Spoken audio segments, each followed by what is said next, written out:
In this tutorial, I will show you how to create a cinemagraph like this one here and like this one here using Photoshop.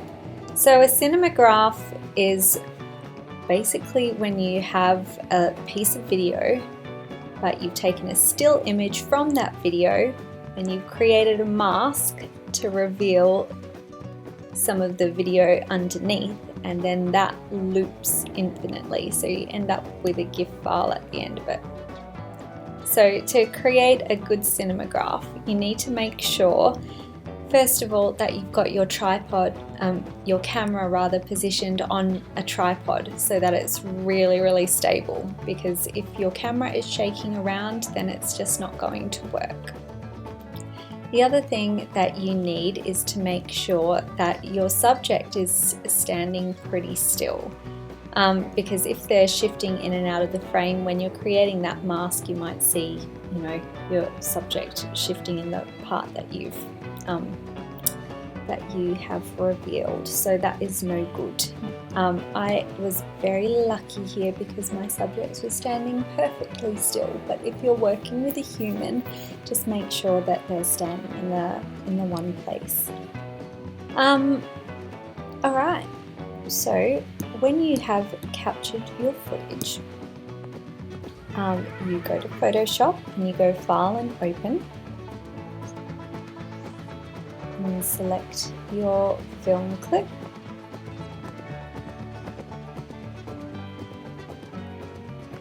Okay, when you open up a video file in Photoshop, you might find that the timeline automatically pops up. If not, you can go to Window and Timeline to bring it up.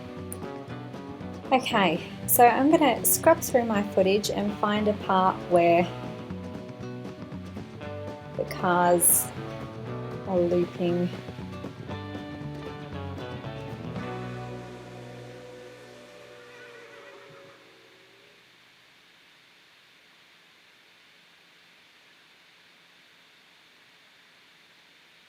So about here, you need to make sure that you have a little bit of footage at the beginning that you can play with. So I've trimmed it, but I know that there's a bit here.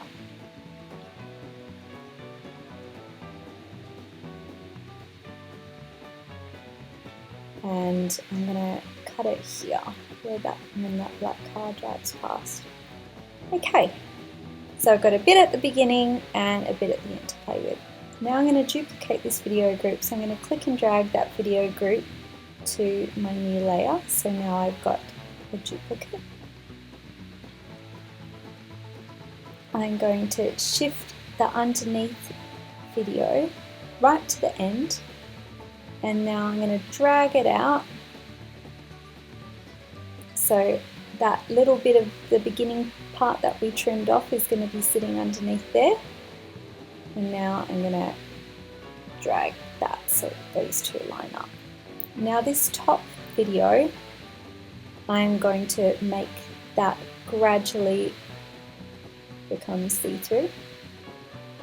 So let's go to opacity, click on the keyframe there, and click another keyframe there. So at that point, I want it to be 0% opacity. Now click on that little wheel and just make sure you've got loop playback checked. So you'll see that video is just repeating endlessly.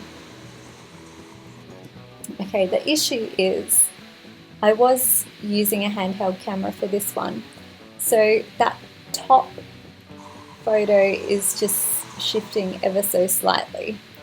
So I'm just going to pause it at some point in the video, make sure that this top layer is selected, then I'm going to go Shift,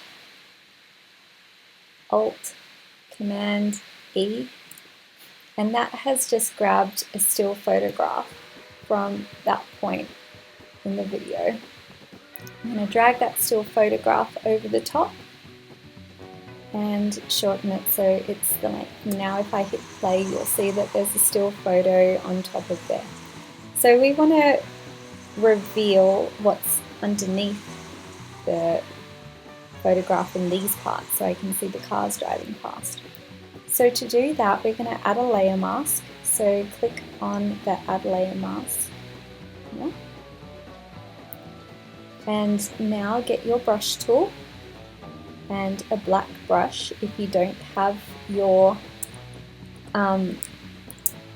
black and white brush as default, hit D on your keyboard and you can hit X to alternate between black and white. Okay, now I'm just gonna use my black brush to reveal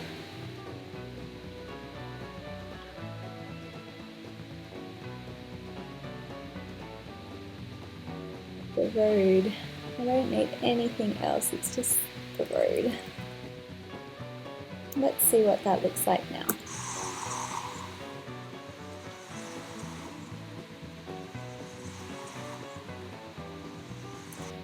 Okay, so I might go in a little bit further.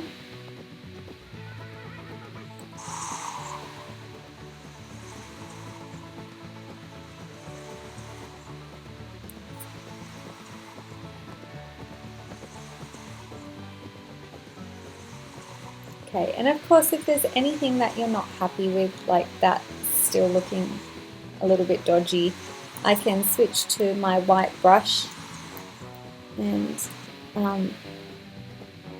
just add the photo back to it. When you're happy, you've played around with it and it's all hunky-dory, you can go to File and Export, then Save for Web.